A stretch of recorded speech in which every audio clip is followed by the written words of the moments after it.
Robin, Arts Island Crafts, and welcome to my studio. Today we are going to make half rectangle triangles. Now that's a mouthful, but we've made half square triangles before, and now we're just going to make them using rectangles instead of squares. There's a couple things we're going to do the same and a couple things we're going to do a little different, so I'll help walk you through.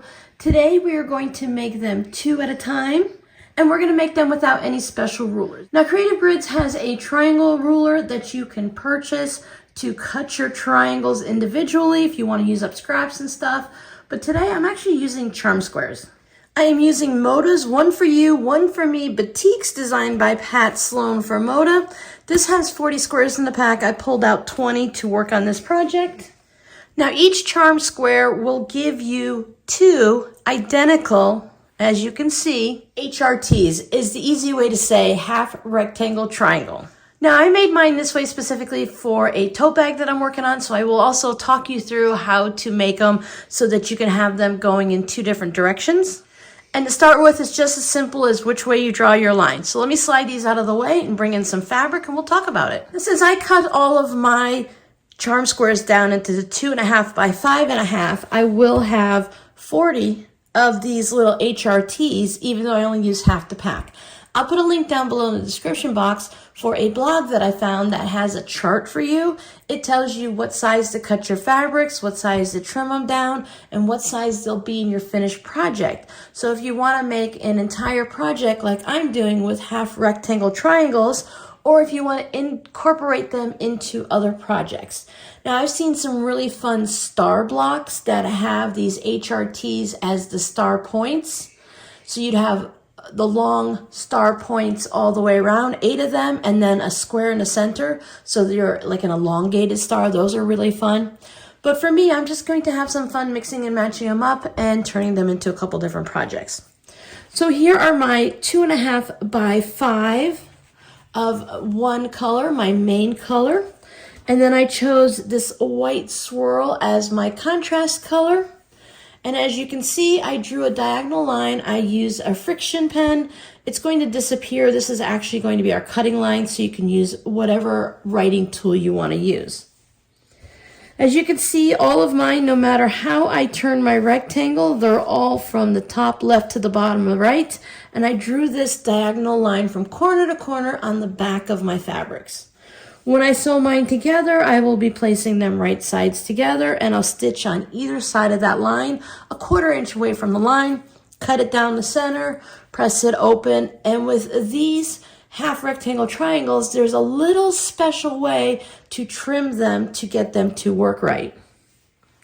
When we make our half square triangles, we want to make sure that our diagonal seam is right there from corner to corner because you have a 45-degree line. Now with a rectangle, you do not. So we want to make sure that we have a little bit there and then a little bit in the blue. So our line is off by 1/8 of an inch from the corner on each one. Before we worry about trimming them up, let's go ahead and stitch them.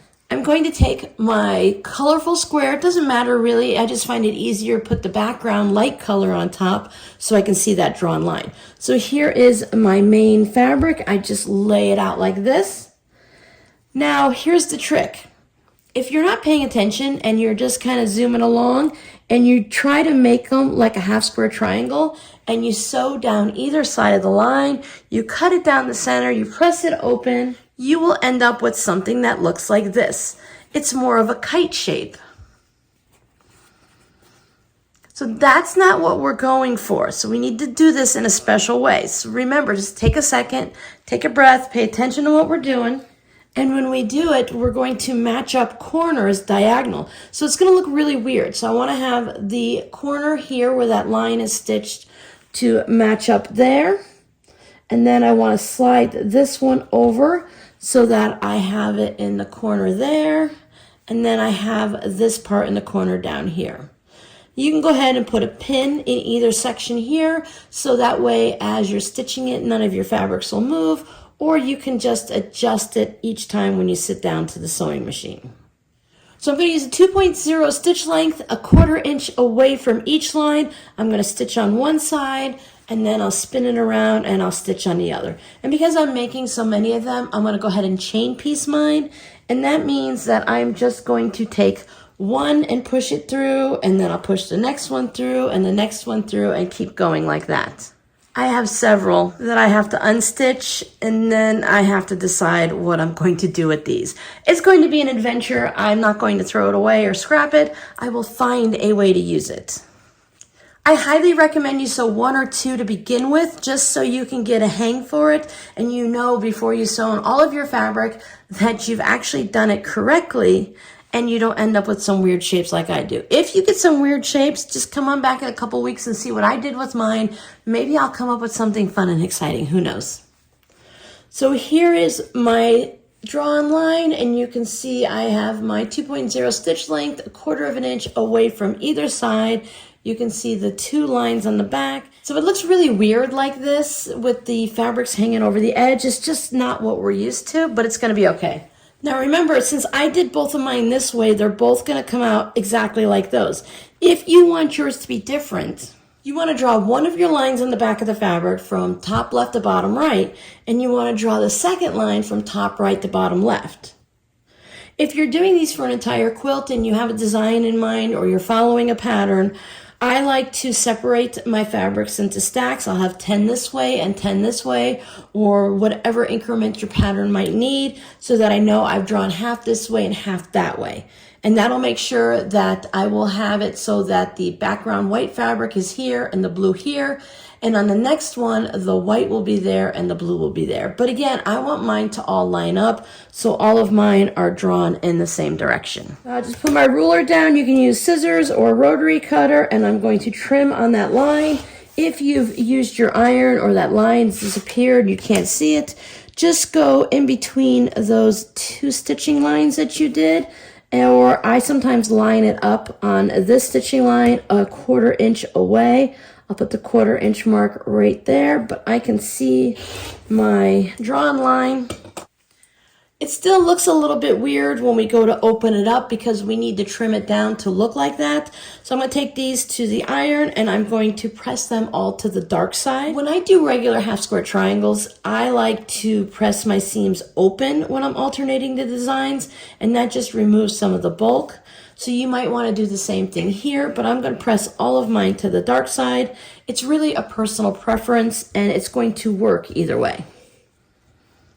So there are my blocks all going in the same direction because I drew all of my lines one way and I didn't do any mirror images. Now my blocks are pretty small, and normally I would just go ahead and trim them up with a small ruler, but I need to purchase some new rulers. Mine are about 20 years old, and everything is all worn down on the edges where the lines and the numbers are. And to trim these blocks, we really need to be able to see those numbers. So I'm going to come in with a bit of overkill, and I have this giant ruler. I need a ruler that has that little square right there that shows the 1/4 inch mark. If your ruler doesn't have that little 1/4 inch square mark right there, you can make it with a piece of washi tape. You can use a different size ruler. Now, if you have a newer ruler and you haven't used it a bunch, that still has a lot of the numbers and lines on the side, you should be fine. Sometimes when you look at the rulers, they don't have that actual box, so you could draw it with a Sharpie. If you draw it on the top of your plastic ruler, you can wipe it off with an alcohol wipe afterwards, or again, you can just put a piece of tape that goes there and there to mark it off. That either way we do it, we can put a little dot there with a marker. However we do it, we need to know where the 1/4 inch is up in this corner. Now, I trim mine with the colorful side up at the top. You can do whatever you like. It doesn't matter really one way or the other. We're going to end up trimming both sides, but for me, this works easier. So I want to take and I want to put my ruler on here. Now, when I trim mine down based on that chart, I know I need to trim mine from 2.5 by 5. I'm trimming it down 2 by 3.5. So my width is really going to stay the same. I shouldn't need to trim anything off there, but I'm going to be trimming a little bit off the bottom and a little bit off the top. So I want to line this up so that I have pretty much no fabric here and lining up at the 2 inch mark. But where I want to pay attention to is that seam line and where that square is for the 1/4 inch. Now, it might be a little difficult to see, but when I line it up, you can see right there, there's that square. So I want to keep sliding my block up until I have the fabric lined up on the left and on the right. I don't want to be doing it with anything sticking out like this, so I want to make sure the sides stay nice and straight. But where I want to pay attention is where that square is. And right where that diagonal line goes through that square, right that area where it all meets, I want that to touch right there at the seam line. I don't want it over here. I don't want it over there. I want it right on the seam, and I want to make sure everything stays lined up. Of course, it's much easier to do things when you have it down here. So we'll see if we can see it still. So I have it here at the 2-inch mark, and I have my fabric lined up there, but my little diagonal line, my 45 going through that 1/4 inch mark right there, is on the white. So I'm going to slide it down or slide it up until I have a nice straight line on my fabric on both sides, and that little intersection of those 3 points where that box right there hits that line, I want to make sure that's on my seam. Now, if you have any little wonky bits, you can go ahead and trim that off. But then I'm going to cut across the top. And then I can flip it around so that it goes in the other direction. And I want to do the same thing on this diagonal. But this one's going to be really easy because I'm just going to line it up here at the 2-inch mark and a 3.5-inch mark. And then it should line up as my third checkpoint. So there's my 2-inch, slide it down to 3.5 on the bottom. So I have a 3.5 here, I have 2 inches there, and if I look right there where that 1/4 inch square is, it's right there on that long seam. So now I can go ahead and trim the top part off again. And there's a little dog ear on the side that I'm just going to trim off. Sorry about the shaking. All right, now we're back to the regular, and you can see where my seam does not go right into the corner, that I have that 1/8 of an inch on either side. So when I go and I put these two together and I stitch them at my 1/4 inch length, when I open it back up, then it should make it so that my seam right there goes right into the corner and I have a nice sharp point. So let's do that again without zooming in like crazy. So we're going to put our ruler down. I'm going to find that 1/4 inch mark right there. I want to line up, so I'm going to slide over so that I have 2 inches there. Now this one, because of the way I stitched it, I have a little extra on each side. That's going to be fine. My 1/4 inch square is right there on that seam line. Now when you're doing charm squares and stuff, sometimes they come out perfect, sometimes they don't. This charm square, I measured one of the charms, and it's 5 inches on the outside of the little pinked edges, so on the mountain side. Which means sometimes I'm just going to trim a little off, or maybe my stitching was a little off. Now, I was accidentally putting it onto the 4 side here instead of 3.5, just because it's a whole number. And that would just show extra down here, so when I laid it down with the rest of them, I realized I didn't go for my right marking.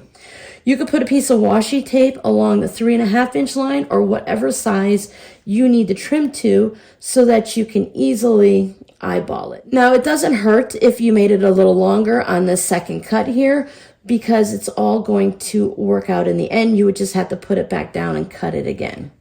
So I like to cut the top off, and then I cut the side.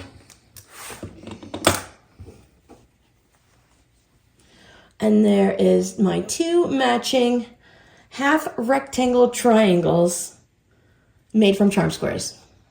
I obviously need to stitch some more to make any type of a project, especially with that one big gaping hole there. But you kind of get the idea on how I like this layout when I do the half square triangles. So I thought it would be fun to maybe make a tote bag or some zipper pouches with the same layout.